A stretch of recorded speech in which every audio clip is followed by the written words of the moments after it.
Guys కూలీ movie అయితే ఇప్పుడే చూసొచ్చాను. మూవీ అయితే బాగుంది.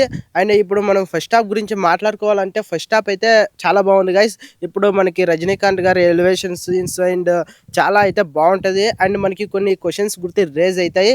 దానికి ఆన్సర్స్ అయితే మనకి సెకండ్ హాఫ్ లో అయితే తెలుస్తుంది. సో ఫస్ట్ హాఫ్ అయితే చాలా బాగుంది.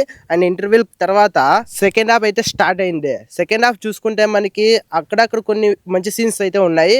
బట్ అక్కడ చాలా అయితే లాగ్ అయింది. అండ్ కొన్ని సీన్స్ చూసుకుంటే మనకి అంతేం ఎక్కువ అన్నమాట. అండ్ ఈ మూవీకి బిగ్గెస్ట్ మైనస్ ఏమైనా ఉందంటే అది ఫ్లాష్ బ్యాక్ గాయస్. ఎందుకంటే ఇప్పుడు మనకి కొంచెం క్యూరియాసిటీ అయితే పెంచుతుంది. ఇప్పుడు మనకి రజనీకాంత్ గారికి ఎలివేషన్స్ ఇస్తారు. అండ్ అప్పుడప్పుడు నాగార్జున గారు ఇంకా కొంతమంది అయితే చెప్తారన్నమాట, నువ్వు ఎక్కడో చూసినట్టుంది, నువ్వు కూలీవే కదా అని కొంచెం అయితే చెప్పి కొంచెం క్యూరియాసిటీ అయితే బిల్డ్ చేస్తారు. ఇప్పుడు మనకు లైక్ చూసుకుంటే ఢిల్లీ మూవీ ఉంది కదా, ఆ మూవీలో మనకి కార్తీక్ గారికి అయితే మనకి కొంచెం ఎలివేషన్ ఇచ్చారు కదా.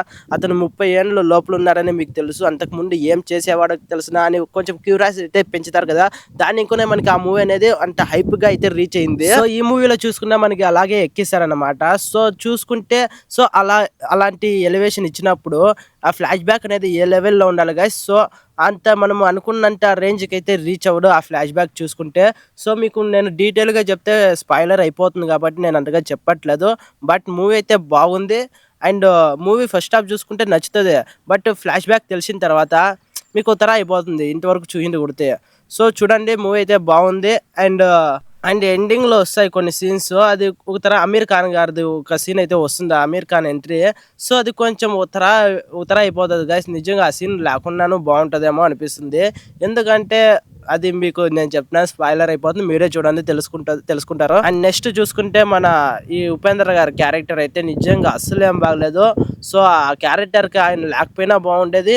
సో ఇంకేస్ చెప్పాలి, నేను ఇదే ప్రిలీజ్ ఈవెంట్ చూసుకుంటే మనకు చెప్పారు కదా, డైరెక్షన్ ఈ మూవీలో నేను యాక్ట్ చేయడం చాలా బాగుంది, నాకు ఇలాంటి అవకాశం ఇచ్చినందుకు మీకు చాలా థ్యాంక్స్ అని అంతగా ఎలివేట్ చేశారు కదా.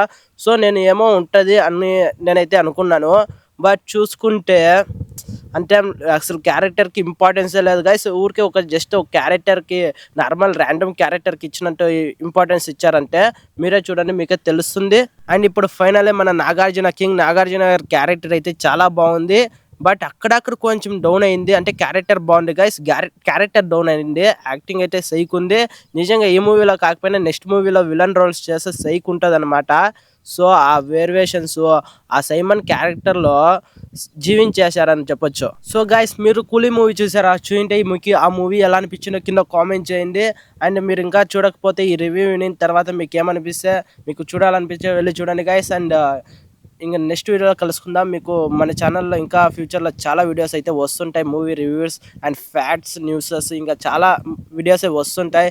సో మీకు ఎక్కడ డిసప్పాయింట్ అయితే అవ్వదు. ప్లీజ్ సబ్స్క్రైబ్ చేసుకోండి.